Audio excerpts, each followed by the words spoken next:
ನಮಸ್ಕಾರ. ವಿಜಯೇಂದ್ರ.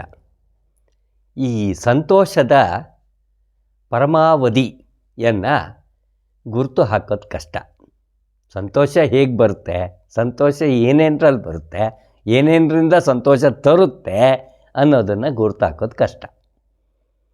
ದಾರ್ಶನಿಕರು ದಾಸರು ಹೇಳಿದ್ದಾರೆ, ಮಡದಿಯಿಂದ ಸಂತೋಷ ಕೆಲವರಿಗೆ, ಸುತರಿಂದ ಸಂತೋಷ ಕೆಲವರಿಗೆ, ದುಡ್ಡು ಹಣಕಾಸುಗಳಿಂದ ಸಂತೋಷ ಕೆಲವರಿಗೆ, ಅವರವರ ಸಂತೋಷ ಅವರವರಿಗಾಗಲಿ ಅಂತ ದಾಸರು ಹೇಳಿದ್ದಾರೆ. ಆದರೆ ನಮ್ಮ ಮರುಳು ಮುನಿಯ ಯಾವ ರೀತಿ ಹೇಳುತ್ತಾನೆ,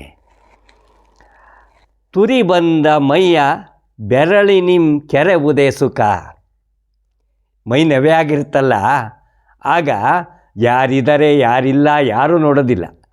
ಆ ಕೈನ ಪರ ಅಂತ ಕೆರ್ಕೊತಾರಲ್ಲ, ಅದೇ ಸುಖ. ಆಗ ಆ ಕ್ಷಣಕ್ಕೆ ಅದು ಸುಖ. ಎರೆದು ಬಿಸಿ ನೀರ ಪಲ್ಕಿರುವುದೊಂದು ಸುಖ.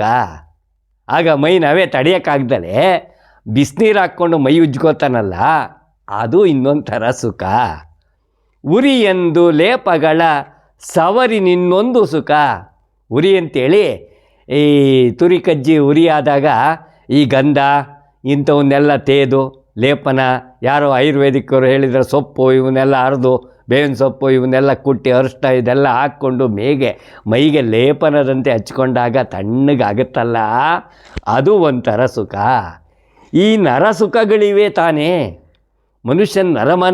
ನರ ಮನುಷ್ಯನಿಗೆ ಸುಖವನ್ನು ಕೊಡ್ತಕ್ಕಂಥವು ಇಂಥವೇ ತಾನೇ ಅಂತ ಪ್ರಶ್ನೆ ಮಾಡ್ತಾರೆ. ನಾವು ಯೋಚನೆ ಮಾಡಬೇಕು, ಸುಖ ಬರುವ ರೀತಿ ಯಾವ್ಯಾವ ರೀತಿ, ಆ ಕ್ಷಣ ಆ ಪಡುವ ಸುಖವೇ ಸುಖ. ನಮಸ್ಕಾರ. ನಾಳೆ ಇನ್ನೊಂದು ಕಗ್ಗದೊಂದಿಗೆ ಮತ್ತೆ ಭೇಟಿಯಾಗೋಣ.